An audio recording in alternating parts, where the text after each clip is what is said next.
यार रोहित, मुझे ये बता, तू शादी क्यों नहीं कर लेता? क्या इस तरह कुंवारा ही घूमता रहेगा? यार वीर, क्या बताऊं मैं तुझे। जो लड़की मुझको पसंद थी, भैया ने उससे मेरी शादी नहीं करवाई, और जो लड़की मुझे पसंद नहीं है उससे मेरी शादी करवाना चाहते हैं। अब तू ही बता, उससे मैं शादी कैसे कर लूं? वैसे मुझे ये बता, वो लड़की कौन थी जिसके चक्कर में तूने अभी तक शादी नहीं की है? यार, थी मेरी एक कॉलेज की दोस्त जिससे मैं बहुत प्यार करता था, लेकिन अफसोस अब उसकी शादी हो चुकी है। तेरा नाम ले के रब से मांगी यही दुआ।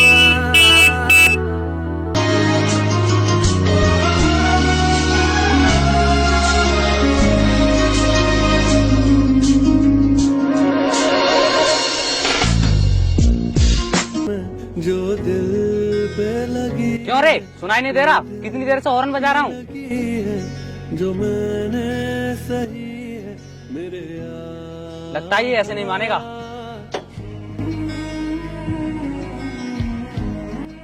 सुनाई नहीं दे रहा तेरे लिए? कितनी देर से हॉर्न बजा रहा हूँ।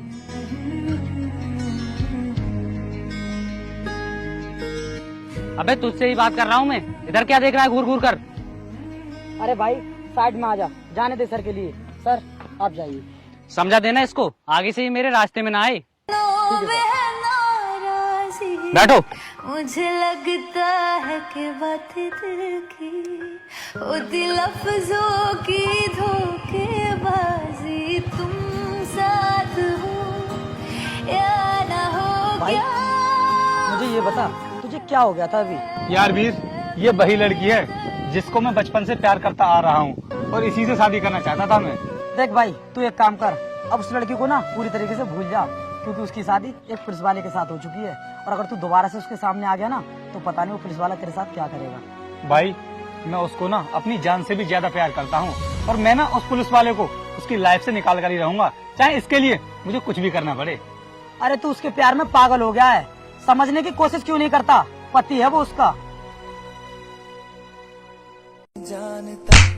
तुम्हारी हिम्मत कैसे मुझसे ये सब बोलने की और ये सब कहने के लिए तुम मेरे घर तक आ गए? तुमने एक बार भी ये नहीं सोचा कि मेरी शादीशुदा जिंदगी में क्या फर्क पड़ेगा?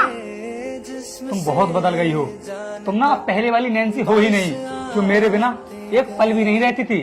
तब की बात अलग थी, जब मेरी शादी नहीं हुई थी, और तुम्हें पता है मैं तुमसे सच्चा प्यार करती थी। तो फिर अब कहाँ गया वो प्यार? तुम समझते क्यों नहीं हो? अब मैं किसी और की हो चुकी हूँ। तुम्हारी वजह से मैंने अब तक शादी नहीं की है, और तुम बोल रही हो कि मैं किसी और की हो चुकी हूँ। अब तुम यहाँ से चले जाओ, अगर मेरे पति आ गए ना तो ना जाने क्या हो जाएगा। मुझे लगता है मेरे पति आ गए, इसी बात का ही डर था मुझे। मैं क्या करूँ? तुम ऐसे करो, तुम बैठो, मैं दरवाजे खोल के आती हूँ।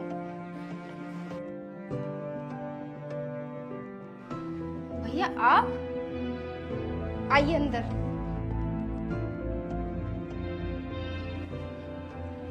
बैठिए भैया। बताइए भैया, कैसे आना हुआ?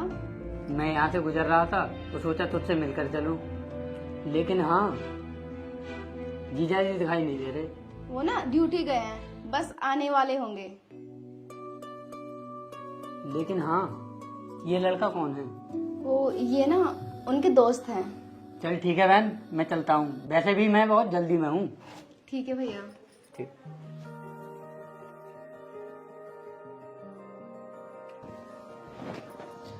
हाँ नैन्सी, अब बताओ तुम क्या बोल रही थी? देखो मेरी मजबूरी समझो, मैं अपने पति के अलावा किसी की तरफ आंख उठाकर भी नहीं देखती। अब तो किसी के बारे में सोचना भी मेरे लिए पाप है। पति पति पति, ये सब सुन के ना मेरे कान पक गए हैं। सारे फसाद की जड़ ना तुम्हारा पति ही है, इसे तो ना मैं जेड़ा होवे उन्नु जान तो प्यारा।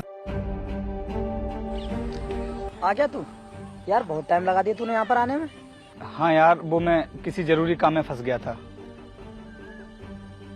अरे रोहित, तेरे हाथों पर ये खून कैसा है? कुछ नहीं यार, ये तो बस ऐसे ही लग गया था। चल हम लोग ना घर चलते हैं, मुझे अपने कपड़े भी चेंज करने हैं। हाँ ठीक है, चलते हैं। अरे रुक एक मिनट। हेलो, क्या कहा? जिस लड़की से रोहित प्यार करता था उसके पति की हत्या हो गई, लेकिन कैसे? रोहित, जिस लड़की से तू प्यार करता था ना, उसके पति का किसी ने खून कर दिया। क्या कहा? खून कर दिया? लेकिन यार वो तो एक पुलिस वाला था। रोहित, जब वो ड्यूटी से घर के लिए लौट रहा था ना, तो रास्ते में किसी ने उसको गोली मार दी। लेकिन यार उसके साथ जो भी हुआ है ना, बहुत बुरा हुआ है। भाई ये दुनिया है और यहाँ पर ना कुछ भी हो सकता है। रोहित, मुझे सच बता, कहीं उसके पति का खून तूने तो नहीं किया है? अरे यार तू ये कैसी बातें कर रहा है? उसके पति को मैं क्यों मारूंगा? रोहित, उस लड़की को पाने के लिए तू किसी भी हद तक जा सकता है, ये तूने मुझसे कहा था। अरे नहीं यार, उसके पति को मैंने नहीं मारा है। तू ना अब जल्दी से घर चल, मुझे अपने कपड़े भी चेंज करने हैं। चल ठीक है, चलते हैं फिर।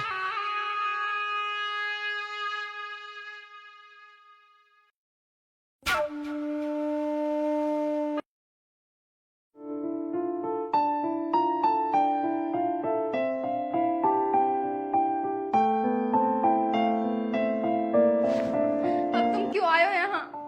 कम से कम मुझे अब तो चैन से जीने दो। नैन्सी, अब तुम अकेली पड़ गई हो। इस समय तुम्हें सबसे ज्यादा सहारे की जरूरत है, इसलिए मैं तुम्हारे पास आया हूँ। अब तो मुझे अकेले रहने की आदत डालनी पड़ेगी। नैन्सी, तुम्हें अकेले रहने की क्या जरूरत है? अभी तुम्हारी पूरी जिंदगी पड़ी है। तुम इस जिंदगी को कैसे काट सकती हो अकेले रहकर? देखो नैन्सी, अब तो हम एक हो सकते हैं ना। इसका मतलब तुम मेरी जिंदगी में फिर से आने के लिए इसी दिन का इंतजार कर रहे थे क्या? किस्मत ने हमें एक और मौका दिया है हम दोनों को मिलाने का, और किस्मत भी यही चाहती है कि हम दोनों मिलकर साथ रहें। अभी मैं इस बारे में कुछ नहीं कह सकती, क्योंकि मेरे पति को मरे हुए अभी कुछ ही टाइम हुआ है। देखो, मैं तुम्हारे ऊपर कोई प्रेशर नहीं डाल रहा हूँ। तुम ना आराम से सोच लेना, और मुझे ना तुम्हारी हाँ का इंतजार रहेगा। देखो रोहित, जैसा तुम सोच रहे हो ना, अब वैसा नहीं हो सकता। क्यों नहीं हो सकता? क्या कमी है मुझ में? और वैसे भी मैं तुम्हें बचपन से प्यार करता हूँ। आज तक तुम्हारे सिवा मेरी जिंदगी में कोई लड़की आई भी नहीं है। वो तो बात ठीक है, लेकिन ये दुनिया क्या कहेगी? अरे तुम दुनिया की टेंशन क्यों लेती हो? लोगों का काम है कहना। देखो रोहित, मैं एक विधवा हूँ और विधवा को ये समाज गिरी हुई नजरों से देखता है। इसीलिए तो मैं तुमसे कह रहा हूँ कि अभी तुम्हारी पूरी जिंदगी पड़ी है, और इस जिंदगी में तुम्हें बहुत सी परेशानियों का सामना भी करना पड़ेगा, और शायद अब तुम्हारे अंदर वो हिम्मत भी नहीं बची है जिससे कि तुम उन परेशानियों का अकेले रहकर सामना कर सको। ठीक है रोहित, मुझे सोचने के लिए कुछ टाइम दो। ठीक है, आराम से सोचकर मुझे बता देना।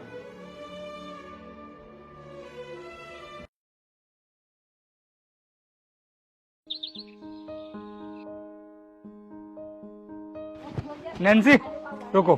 तुझको अरे तू? नैन्सी, अब तो तुम्हें काफी टाइम हो चुका है, और उसके बाद भी तुमने मुझे कुछ नहीं बताया है। देखो, मेरी तरफ से तो हाँ है, लेकिन एक बार तुम सोच लो, मैं पहले वाली नैन्सी नहीं हूँ, मैं एक विधवा औरत हूँ। मुझे इस बात का कोई दुख नहीं है कि मैं एक विधवा से शादी करने जा रहा हूँ, बल्कि मुझे खुशी इस बात की है कि मैं एक विधवा को नई जिंदगी देने जा रहा हूँ। तो फिर ठीक है, अगर तुम्हें कोई दुख नहीं है तो हम शादी कर लेते हैं। क्या जमाना आ गया है, एक विधवा औरत और कुंवारे लड़के का चक्कर चल रहा है। लगता है प्रधान जी से बोलकर इस औरत को गांव से निकलवाना पड़ेगा। बेगानी है ये बागी हवाएं। मैं तुम्हें अरेस्ट करने आया हूँ। लेकिन सर, आप मुझे किस जुर्म में अरेस्ट करने के लिए आए हैं? तुमने इस औरत के साथ बहुत बड़ी नाइंसाफी की है। ये क्या कह रहे हो सर आप? इन्होंने तो मेरे साथ शादी करके मेरी जिंदगी को संभाला है। सर, मैंने क्या जुर्म किया है? और हाँ, आप ही बताइए, क्या किसी विधवा औरत से शादी करना कोई जुर्म होता है?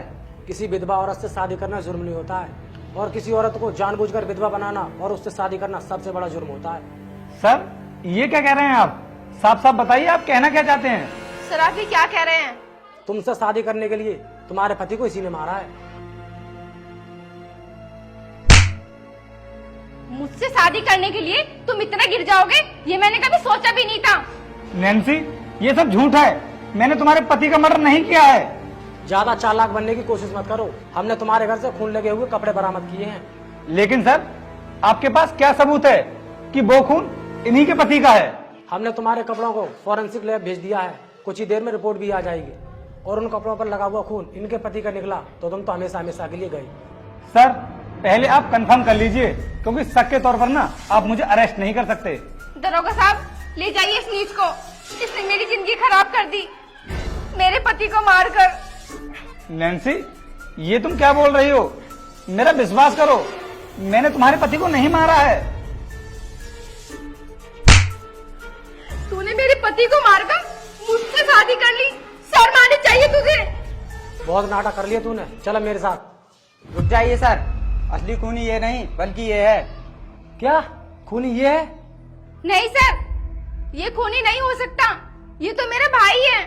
सर, जहाँ पर इनके पति का खून हुआ था ना, वहाँ पर सीसीटीवी कैमरा लगा हुआ था। सर, मैंने आपसे पहले ही कहा था कि इनके पति का खून मैंने नहीं किया है। लेकिन तुम्हारी टी शर्ट पर जो खून लगा हुआ था वो किसका था?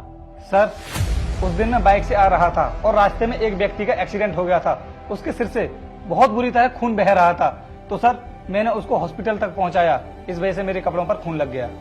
सॉरी, हमने आप पर बेवजह शक किया था। नैन्सी, मैंने तुमसे बोला था ना कि तुम्हारे पति का खून मैंने नहीं किया है, और तुमने भी मेरी बात पर विश्वास नहीं किया। सॉरी रोहित, मुझे माफ कर दो। और भाई, तूने मेरे पति का खून क्यों किया? तेरे पति ने मेरे सबसे अच्छे दोस्त का एनकाउंटर किया था, इसलिए मैंने उसे मार दिया। तेरे दोस्त का तो एनकाउंटर हुआ था और तुझे फांसी होगी। चल अब। रोहित, तुमने तो मुझसे सच्चा प्यार किया, लेकिन मैंने तुम पर कभी विश्वास नहीं किया। मुझे माफ कर दो। कोई बात नहीं नैन्सी, ऐसा हो जाता है। आओ अब।